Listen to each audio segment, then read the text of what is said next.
That is the little boy. That was the uranium thing.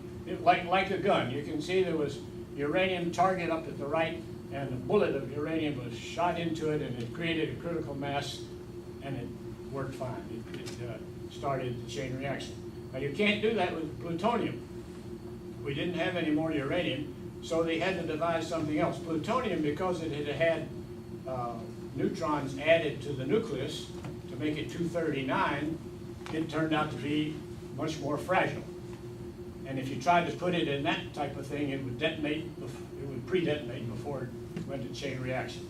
That's V-site. That's where we assembled the structure of the bomb. Everything but the plutonium, which is what I worked on. And the building, which is behind us over here, in that picture, was burned down in a fire in about 2000. So that S-site is gone. But I remember going in there when they were assembling one of the structures of the bomb, the lenses and all that, which was shipped that way out to Tinian by boat, but the plutonium came out separately. I signed my name on it. I remember we all did something silly. I put "Hello Tokyo" on it. I remember that. See what that guy's carrying in his hand? His name is Agnew. That is the guts of the plutonium bomb. He didn't go out on a ship. He flew to Tinian from Los Alamos. Caused no stir. He just had a satchel in his arm, but it was pretty special. And then over on the right shows they were loading the fat man into the B-29, I guess. And down below is where we signed our names on some of that stuff. E equals mc squared. C is that constant. C squared is, is that, 35 billion, something like that. Now M was the actual amount of plutonium that was converted into pure energy from the chain reaction. And of course that times becomes a huge number, and that was the equivalent of 23,500 tons of TNT over on E. Now the rest of that plutonium, which didn't explode, stayed as plutonium, was dissipated as radiation. Poison. That you know, so many people were killed from the explosion, but maybe more in the long term were killed from the radiation from the plutonium that did it in the meantime. And that just goes to show you 23,000 tons of TNT and all that in a single blast. It was pretty powerful stuff.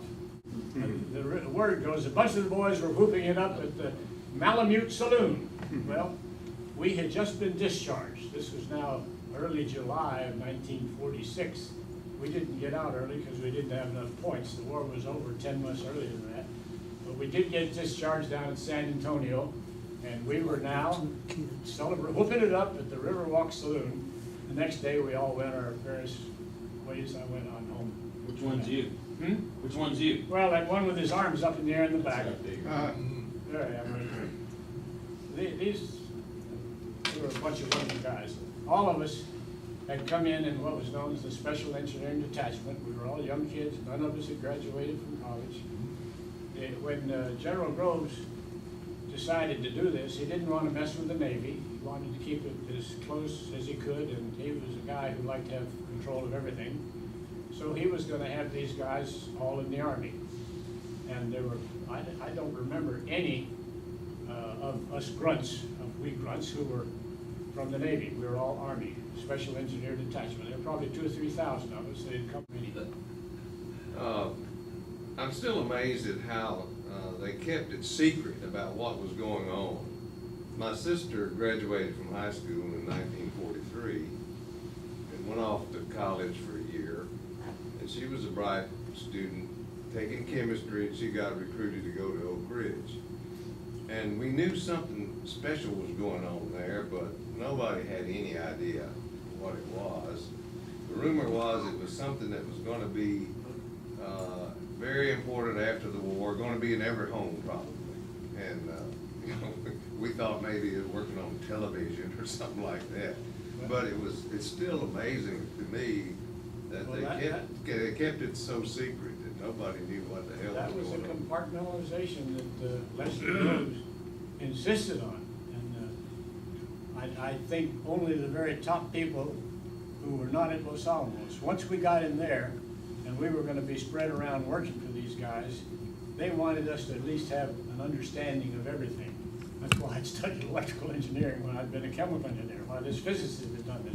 mechanical, we all did that.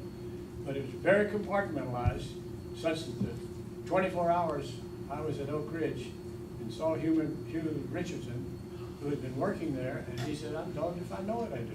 I know what I do, but I don't know what I'm doing. Yeah.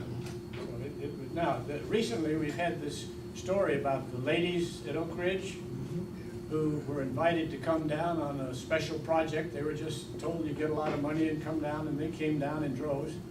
They operated these plants, but didn't know what they were doing.